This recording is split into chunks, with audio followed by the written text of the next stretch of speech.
Haleluya, puji Tuhan. Mari Bapak Ibu kita tundukkan kepala, kita berdoa. Kami bersyukur kepadamu Bapa kami yang sangat baik.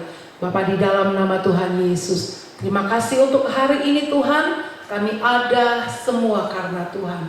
Dan saat ini kami siap untuk memuji, memuliakan Tuhan. Berkati persekutuan kami, berkati ibadah kami, berkati kami semua Tuhan. Kami yang mengikuti ibadah, kami diberkati oleh Tuhan. Terima kasih, di dalam nama Yesus kami berdoa. Haleluya, amin. Dia Bapa yang setia, Dia Bapa yang mulia. Terpujilah Engkau Tuhan.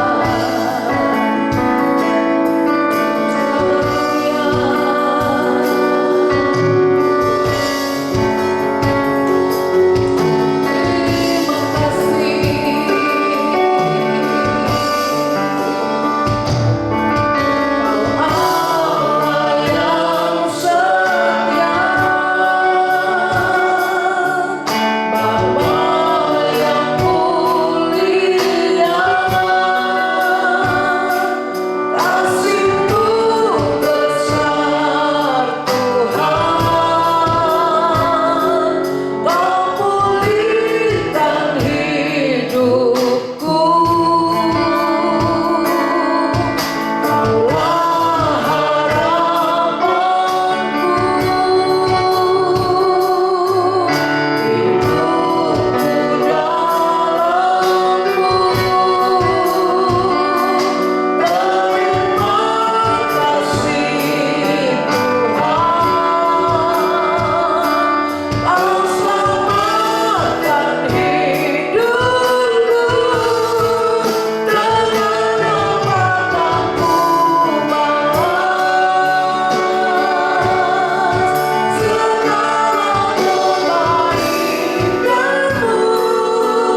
di dalam Tuhan. Allah kita yang luar biasa, Dia baik, Dia dahsyat, Dia berkuasa. Amin.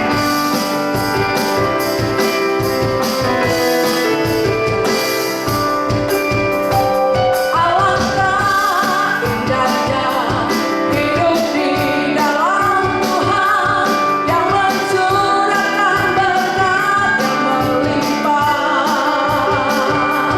Alangkah indahnya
Engkau Tuhan. Ajar kami terus untuk di dalam rencana-Mu, mengerti segala kehendak-Mu. Terima kasih Bapa yang baik. Terima kasih Tuhan Yesus. Terima kasih Roh Kudus. Ajarku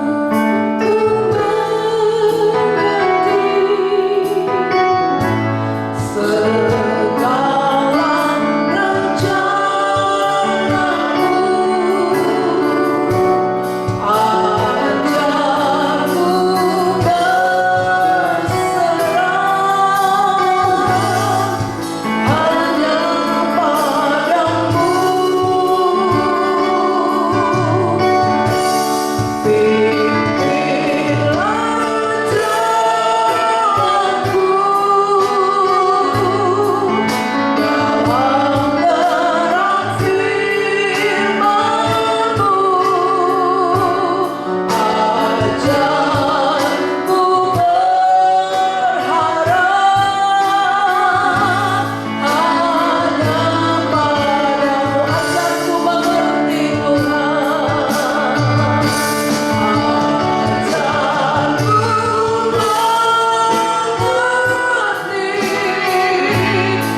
Ini kerinduan kami Tuhan.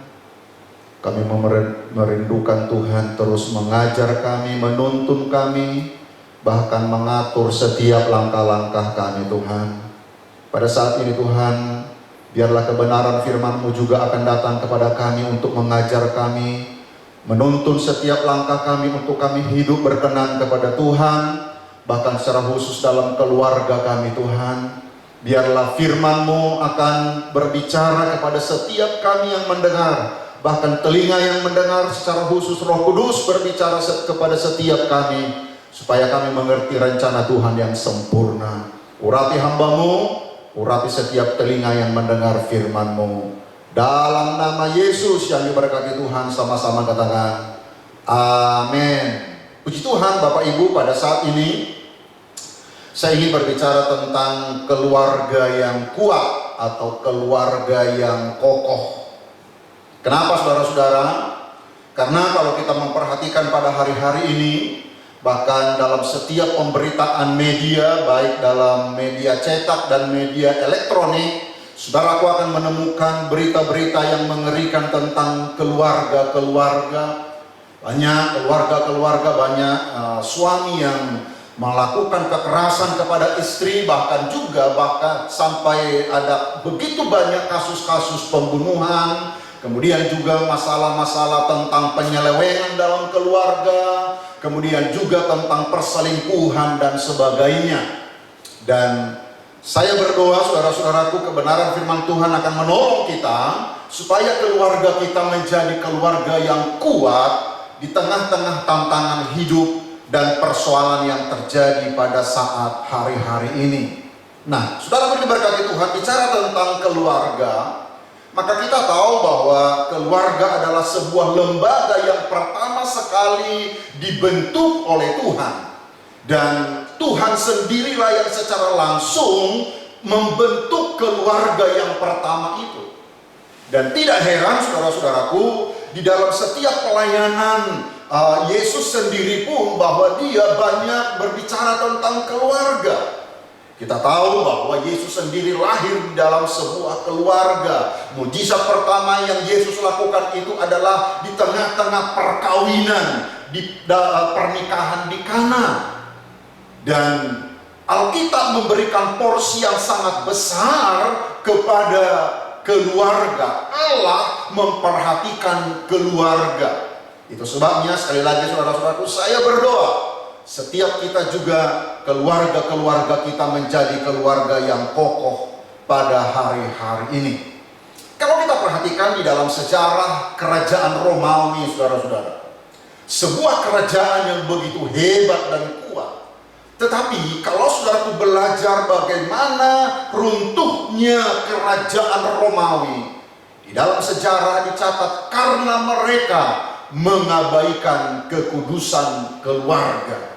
Betapa pentingnya saudaraku kita memperhatikan keluarga-keluarga, khususnya sebagai orang-orang percaya. Mari kita akan melihat kebenaran firman Tuhan. Saya ingin memulai dari kitab Amsal pasal yang ke-24. Amsal pasal yang ke-24, saudaraku, kita akan membaca ada beberapa ayat 30 sampai ayatnya yang ke-32. Amsal pasal 24 ayat 30 sampai 32. Perhatikan, saya akan membaca firman Tuhan berkata demikian. Aku melalui ladang seorang pemalas dan kebun anggur orang yang tidak berakal budi. Lihatlah, semuanya itu ditumbuhi onak, tanahnya tertutup dengan jeruju dan temboknya sudah roboh. Aku memandangnya, aku memperhatikannya, aku melihatnya dan menarik suatu pelajaran. Nah, di dalam dunia ini ada sebuah hukum saudara-saudara yang mengatakan bahwa segala sesuatu yang ada di dalam dunia ini bersifat merosot atau berkurang. Jadi saudara-saudaraku, semuanya bergerak ke arah yang kurang teratur, atau semuanya bergerak ke arah kekacauan yang bertambah. Jadi kalau kita perhatikan, ini hukum berlaku di dalam dunia ini. Segala sesuatu di dunia ini bersifat merosot dan berkurang. Contohnya, saudara-saudaraku, kalau saudaraku membeli sebuah baterai yang bagus kualitasnya, tetapi tanpa digunakan pun, maka lama-kelamaan kekuatan atau daya dalam baterai itu secara otomatis semakin lama itu semakin berkurang. Jadi semuanya bergerak ke arah di mana kemerosotan, semuanya bergerak ke arah sesuatu yang lebih bertambah kacau. Kalau kita perhatikan gedung-gedung megah, saudara-saudaraku, yang dibangun dengan begitu baik, dengan begitu mahal, dan tanpa perawatan, maka kita akan melihat gedung-gedung yang baik itu akan menjadi lapuk. Maka jangan heran, saudara-saudara, bahwa biaya perawatan untuk sebuah gedung itu sangat tinggi. Karena kalau tidak dirawat, maka itu akan mengarah, menjurus kepada kerusakan. Taman juga seperti itu. Taman bunga yang indah, tanpa dirawat, saudara-saudaraku, taman itu akan rusak. Dan seringkali, saudara-saudaraku, ada orang yang berkata jauh lebih mudah membangun sesuatu daripada merawatnya. Nah, kadang-kadang, saudara-saudaraku, begitu juga terjadi di dalam keluarga. Banyak keluarga-keluarga, banyak rumah tangga, saudara-saudara, dimulai dengan sebuah hal yang indah. Tetapi lama-lama bahwa keluarga ini mengalami kemerosotan dengan sendirinya. Dan itu sebabnya perlu hikmat, perlu kebijaksanaan bagi suami istri untuk merawat, menjaga supaya kebahagiaan keluarga itu tetap terpelihara. Perlu orang-orang yang kebijaksanaan, perlu hikmat dari Tuhan bagi seluruh anggota keluarga, suami istri dan anak-anak semua, saudara-saudara, supaya keluarga itu tetap bahagia.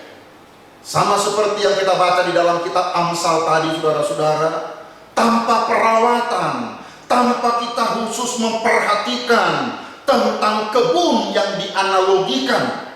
Saya analogikan bahwa keluarga itu seperti kebun, tanpa dirawat, maka pagar atau tanahnya tertutup, temboknya menjadi roboh. Tidak ada lagi perlindungan kepada keluarga itu. Musuh begitu mudah masuk kepada keluarga itu. Dan Bapak Ibu yang diberkati Tuhan, sekali lagi kita perlu memperhatikan keluarga-keluarga kita. Dan sore ini, saudara-saudaraku, saya ingin berbicara apa yang harus ada dalam kehidupan sebuah keluarga, supaya keluarga itu menjadi keluarga yang kokoh, supaya keluarga itu menjadi keluarga yang kuat, supaya keluarga itu menjadi keluarga yang berbahagia. Kalau saudaraku melihat, saya mengajak kita di dalam kitab Kolose pasal yang ketiga.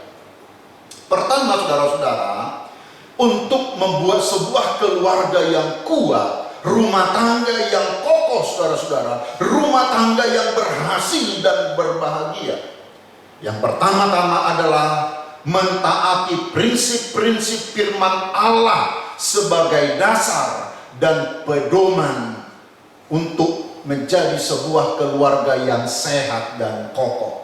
Sekali lagi, mentaati prinsip-prinsip firman Allah sebagai dasar dan pedoman untuk menjadi sebuah keluarga atau pernikahan yang sehat dan kokoh. Di dalam kitab Kolose pasal yang ketiga, dalam kitab Kolose pasal yang ketiga, Bapak Ibu memperhatikan, saya akan membaca ayat yang ke-18 mulai sampai ayatnya yang ke-21. Kolose pasal yang ketiga, ayat yang ke-18, Lembaga Alkitab Indonesia. memberi judul tentang hubungan antara anggota-anggota rumah tangga. Ayat 18 berkata, "Hai istri-istri, tunduklah kepada suamimu sebagaimana seharusnya di dalam Tuhan." Ayat 19, "Hai suami-suami, kasihilah istrimu dan janganlah berlaku kasar terhadap dia." Kemudian ayat 20, "Hai anak-anak, taatilah orang tuamu dalam segala hal, karena itulah yang indah di dalam Tuhan. Hai bapak-bapak, janganlah sakiti hati anakmu, supaya jangan tawar hatinya. Hai hamba-hamba, taatilah Tuhanmu yang di dunia ini dalam segala hal. Jangan hanya di hadapan mereka saja untuk menyenangkan mereka, melainkan dengan tulus hati karena takut akan Tuhan." Coba Bapak Ibu perhatikan ayat 23. Ayat 23 ini menarik sekali. "Apapun yang kamu perbuat, perbuatlah dengan segenap hatimu, seperti untuk Tuhan dan bukan untuk manusia." Ayat 23 ini diletakkan dalam konteks hubungan antara anggota-anggota keluarga. Lakukanlah segala sesuatu, ayat 23. "Apapun juga yang kamu perbuat, perbuatlah itu dengan segenap hatimu." Nah, Bapak Ibu yang diberkati Tuhan, bagaimana sebuah keluarga itu tetap kuat, bagaimana sebuah keluarga itu tetap kokoh, maka keluarga itu harus mentaati prinsip-prinsip firman Allah. Di dalam ayat-ayat ini kita memperhatikan sebuah kalimat yang cukup sering kita dengar, sering kita baca, sering kita dengarkan dalam khotbah-khotbah. Di dalam ayat-ayat ini dikatakan istri tunduk dan taat kepada suami. Ini adalah sebuah prinsip, saudara-saudaraku yang diberkati Tuhan. Ada banyak masalah, ada banyak persoalan dalam keluarga karena masalah-masalah ketidaktundukan, ketidaktaatan kepada suami. Tetapi sebaliknya juga, saudara-saudaraku, di situ dikatakan dalam ayat 19 itu, "Hai suami-suami, kasihilah istrimu, janganlah berlaku kasar terhadap dia." Kata berlaku kasar bisa melalui tindakan, bisa melalui kata-kata.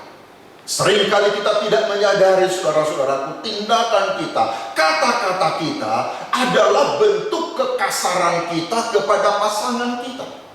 Tetapi dengarkan baik-baik, Allah merancang keluarga kita supaya keluarga yang kuat. Bagaimana caranya?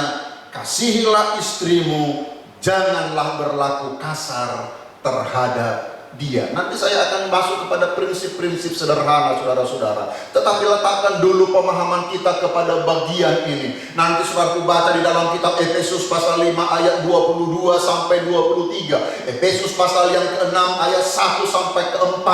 Ini kalimat-kalimat ini diulangi tentang penundukan diri kepada suami, dan kemudian juga tentang mengasihi istri, dan bagaimana anak-anak menghormati orang tua.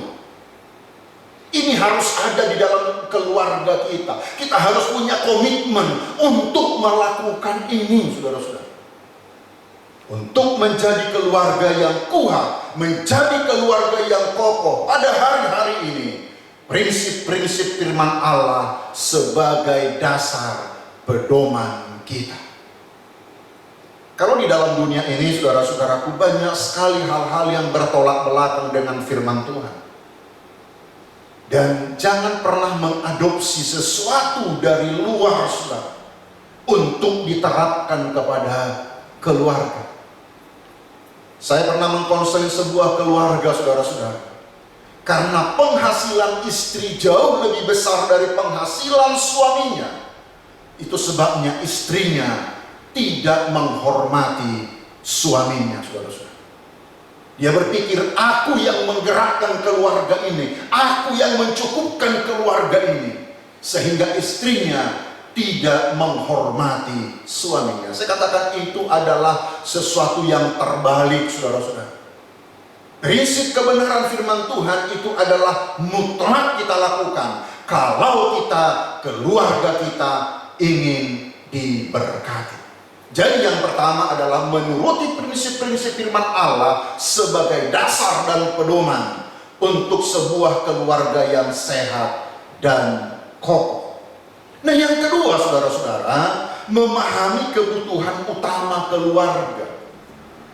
Apa yang dibutuhkan oleh keluarga itu? Apa yang menjadi kebutuhan utama daripada keluarga itu?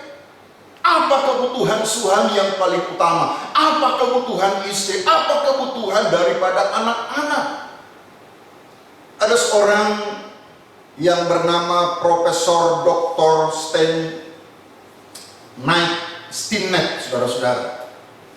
Ya, dia membuat sebuah penelitian riset kepada 3.000 keluarga.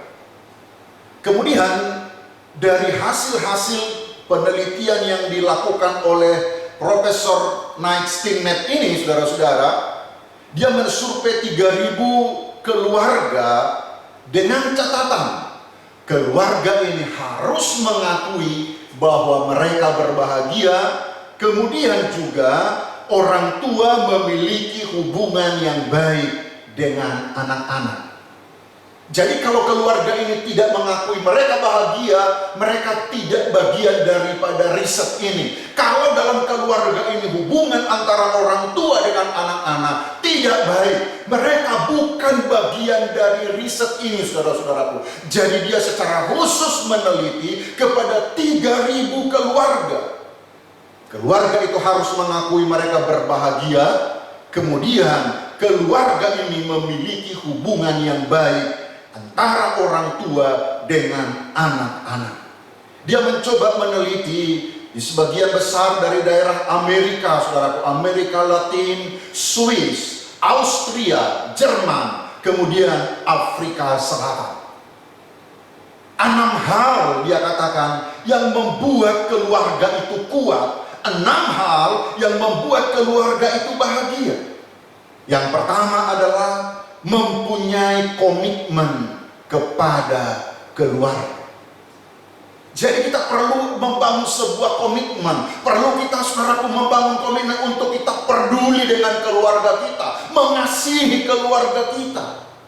Jadi hal pertama yang dia katakan bahwa keluarga-keluarga yang berbahagia ini, keluarga-keluarga yang kuat ini mempunyai komitmen kepada keluarga. Dan yang kedua, saudara-saudara, mereka mengisi waktu bersama. Jadi ternyata keluarga bahagia itu, saudaraku, keluarga yang kuat itu harus punya waktu bersama.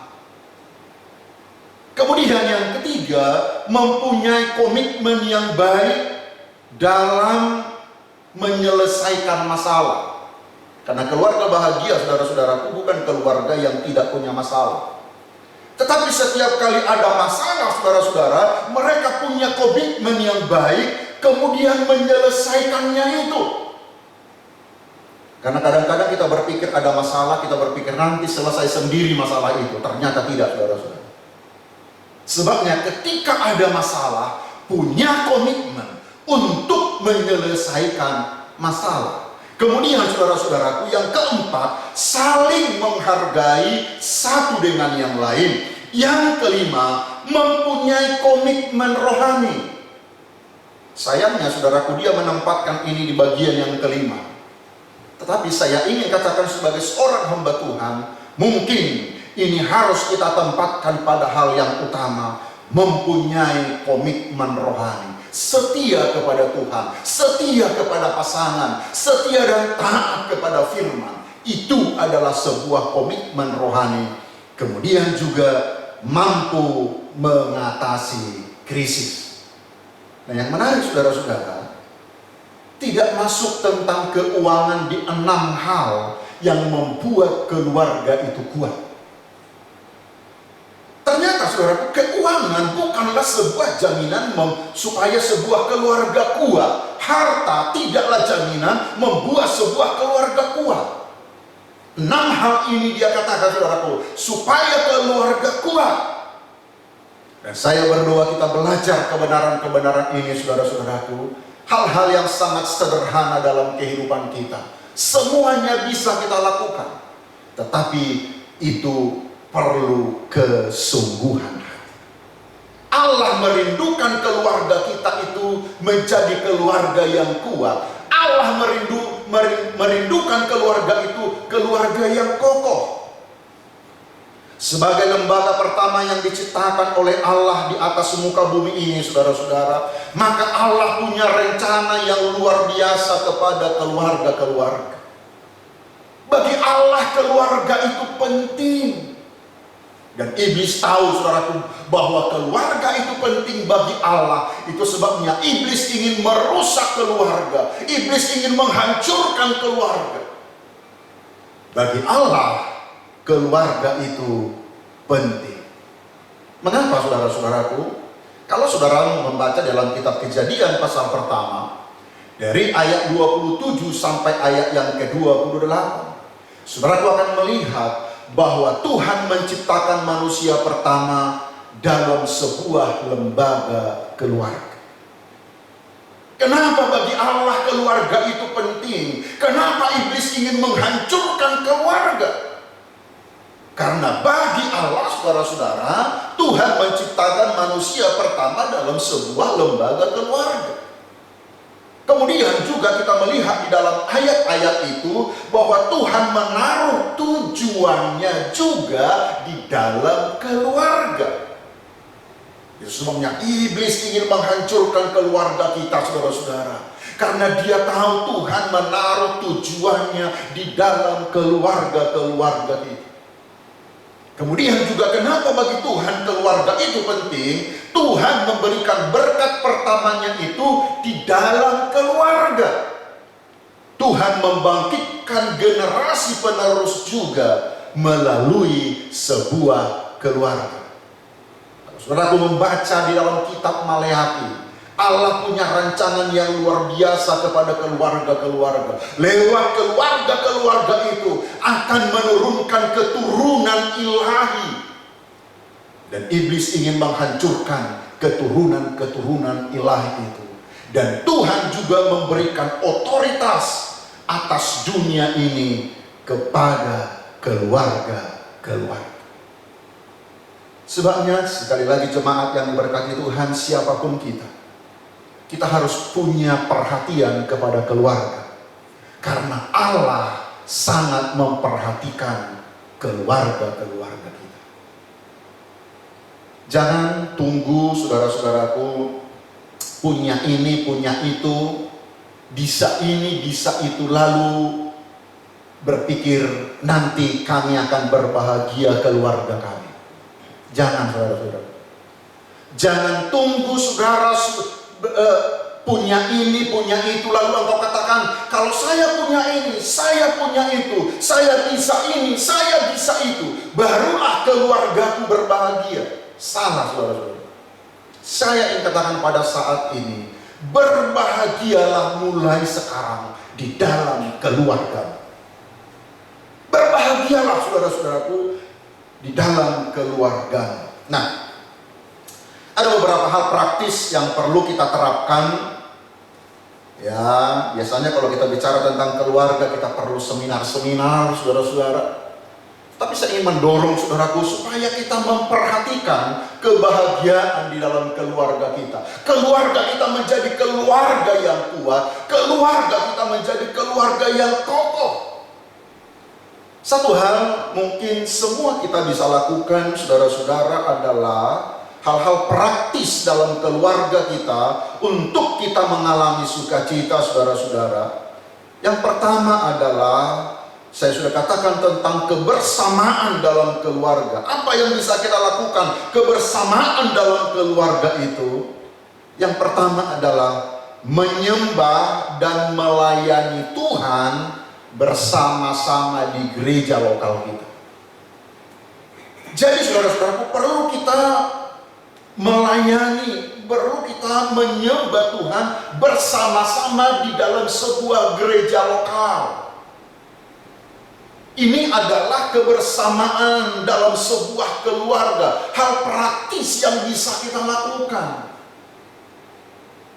Itu sebabnya saya sering katakan kepada kepala-kepala rumah tangga, ajak selalu anak-anak kita untuk datang beribadah. Rohani mereka menjadi tanggung jawab. Tidak bisa bilang begini, biarlah mereka memilih sendiri, mereka mau ibadah atau tidak. Tidak bisa, saudara-saudara. Karena kebersamaan dalam keluarga, menyembah dan melayani Tuhan bersama-sama di sebuah gereja lokal. Kemudian juga saudara-saudaraku, membangun mesbah di dalam keluarga kita. Keluarga-keluarga kita harus punya mesbah bersama, doa bersama, membaca firman Tuhan bersama. Perlu sebuah mesbah dalam keluarga.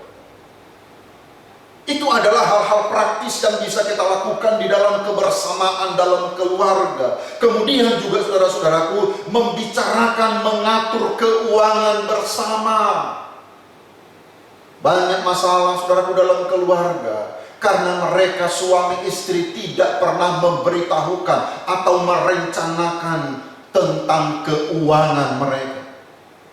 Bahkan ada banyak dalam keluarga-keluarga, berapa banyak uang yang disimpan oleh suami, berapa banyak uang yang disimpan oleh istri, mereka tidak saling tahu, saudara.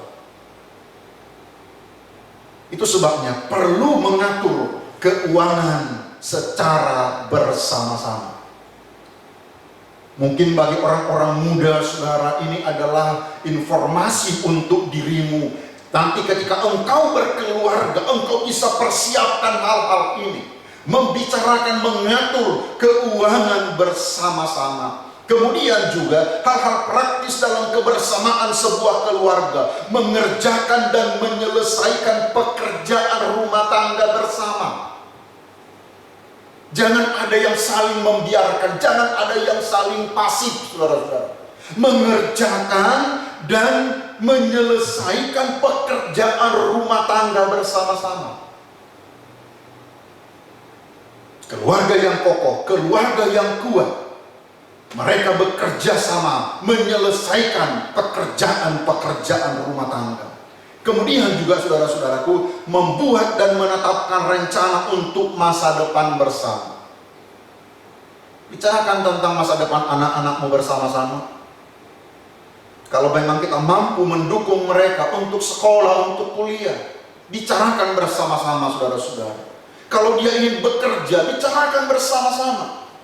Kemudian juga komunikasi yang baik dengan tegur sapa yang baik dalam keluarga.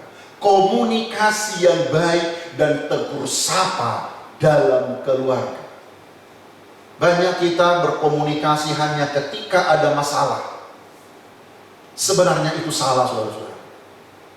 Perlu sekali komunikasi yang baik dengan tegur sapa yang baik dalam keluarga.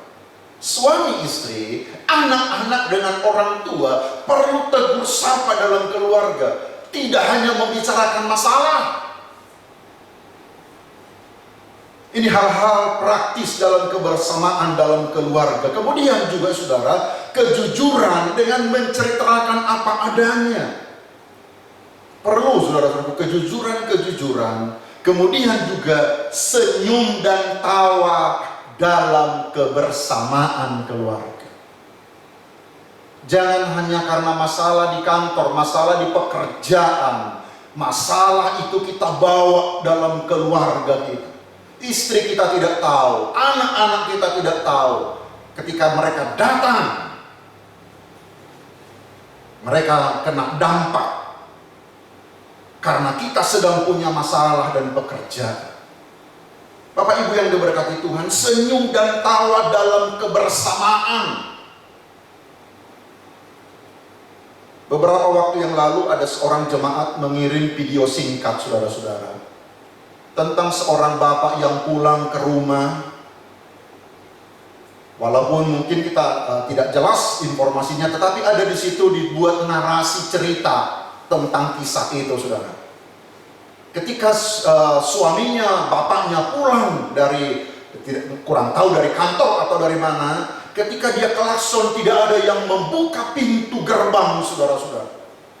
Di situ diceritakan ketika pembantunya lagi di toilet gitu ya. Kita nggak tahu persisnya. Tetapi saudaraku, yang ingin saya tunjukkan adalah kadang-kadang masalah di luar kita bawa ke keluarga kita. Kita tidak ada senyum, tidak ada tawa dalam keluarga. Jadi ketika itu bapak itu pulang, dia klakson, saudara-saudara. Pintu pagar itu tidak ada yang buka. Dan sementara dia klakson terus, anaknya yang masih kecil datang berlari untuk membuka pintu itu. Dan waktu yang bersamaan, saudara-saudara, itu bapak itu tabrak itu pagar, terpelanting anaknya. Lalu di situ dikatakan anaknya itu akhirnya meninggal. Kenapa? Kadangkala masalah di luar kita bawa kepada keluarga kita.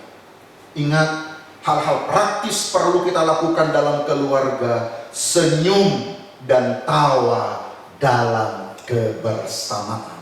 Saling memaafkan kesalahan. Kemudian juga perlu mengatakan cinta dan kasih sayang dengan perkataan dan perbuatan. Kadang-kadang kita kalau sudah tua, saudaraku, rasanya alergi untuk ngomong sayang kepada pasangan kita. Padahal penting itu, saudara. Bukan karena kita kurang sayang kalau kita tidak katakan, tetapi ternyata dalam penelitian perlu mengatakan cinta dan kasih sayang dengan perkataan dan perbuatan. Kemudian juga dikatakan lembut dan tidak kasar terhadap semua anggota keluarga. Saya percaya sekali lagi, saudara-saudaraku, kalau hal-hal ini kita lakukan dalam kehidupan kita, maka keluarga kita menjadi keluarga yang kuat, keluarga yang berbahagia, keluarga yang kokoh. Jalin komunikasi antara suami istri dengan anak-anak, dengan siapapun di dalam anggota keluarga kita. Itu sangat penting. Karena kalau tidak ada komunikasi, hilang satu pilar di dalam rumah tangga kita. Keluarga kita akan kokoh ketika menjalin komunikasi dengan baik. Sekali lagi saya berdoa, saudara-saudara, supaya keluarga kita tetap kokoh di tengah-tengah situasi yang sangat sulit ini. Ya, dengarkan, kebahagiaan dalam keluarga bukan sesuatu hal yang langka, saudara. Jangan tertipu dengan mengatakan bahwa sekarang ini langka sekali keluarga berbahagia. Tidak langka, saudara. Keluargamu berbahagia, keluargamu kuat, keluargamu kokoh kalau engkau lakukan prinsip-prinsip firman Tuhan. Mari kita akan kembali menyanyikan sebuah pujian. Bapakku ajaib segala rencana. Ya, rencana yang indah dalam hidupmu, rencana yang luar biasa kepada keluargamu, bahkan rencana yang sempurna untuk masa depanmu. Haleluya.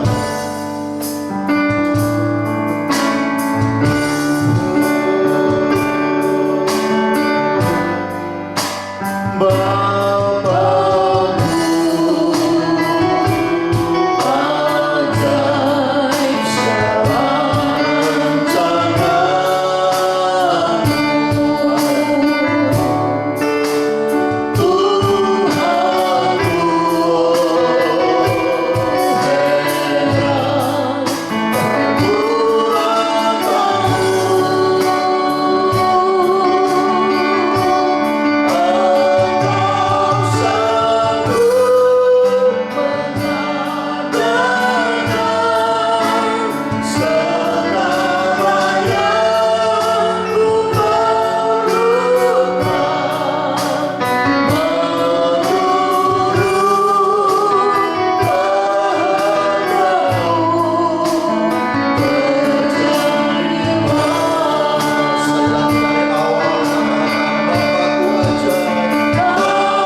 Keluarga penting bagi Allah sebagai tempat di mana Dia akan mencurahkan berkat-berkat-Nya.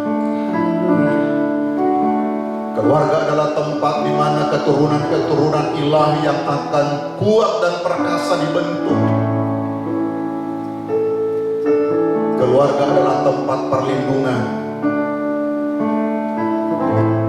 tengah-tengah badai kehidupan yang terjadi. Tetapi keluarga adalah tempat di mana kita bisa merasa nyaman karena ada kasih di tengah-tengah keluarga-keluarga kita. Untuk menjadi sebuah keluarga yang kuat, untuk menjadi sebuah keluarga yang kokoh, taati semua prinsip-prinsip firman Allah. Dalam Kolose pasal yang ketiga tadi di situ sudah jelas sekali, saudaraku, hak dan kewajiban. Istri menghormati suami. Suami mengasihi istri dan tidak berlaku kasar. Anak-anak menghormati orang tua, dan orang tua mendidik anak-anak jangan membangkitkan amarah mereka. Hari-hari ini banyak orang berkata bahwa kebahagiaan dalam keluarga adalah sebuah mitos. Banyak orang yang berkata tidak mungkin mungkinkah mengalami kebahagiaan dalam keluarga. Tapi saya ingin katakan lewat kebenaran firman Tuhan, kebahagiaan dalam keluarga itu pasti. Amin. Bukan mitos. Kalau semua anggota keluarga hidup dalam prinsip-prinsip kebenaran firman Tuhan, mengerti kebutuhan-kebutuhan keluarga. Ingat, bukan uang, bukan harta, tapi mereka punya komitmen rohani setia kepada Tuhan. Jangan tunggu engkau punya ini dan punya itu, bisa ini, bisa itu, lalu engkau bilang bahwa engkau akan berbahagia. Tidak, saudara. Hari ini pun, saat ini pun, engkau bisa berbahagia. Percayalah, kebahagiaan itu adalah sesuatu yang pasti kalau hidup kita hidup dalam prinsip-prinsip firman Tuhan. Kita kembali akan pujian ini dan kita akan berdoa. Percayalah, Dia punya rencana yang indah. Bapakku ajaib segala rencana.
Kami bersyukur Engkau punya rencana-rencana yang luar biasa dalam setiap keluarga-keluarga umat-umat-Mu Tuhan. Engkau peduli dengan keluarga-keluarga kami Tuhan. Sebabnya hamba-Mu berdoa, biarlah kami juga adalah orang-orang yang punya komitmen untuk keluarga-keluarga kami, sehingga suasana sorga tetap ada dalam keluarga kami Tuhan. Mungkin keluarga kami adalah keluarga yang sangat sederhana, tetapi kami percaya itu tidak membatasi sukacita Tuhan ada dalam keluarga-keluarga kami Tuhan. Mungkin keluarga kami secara ekonomi bukan keluarga yang kuat dan hebat, tetapi tidak akan kehilangan sukacita di setiap keluarga-keluarga kami Tuhan.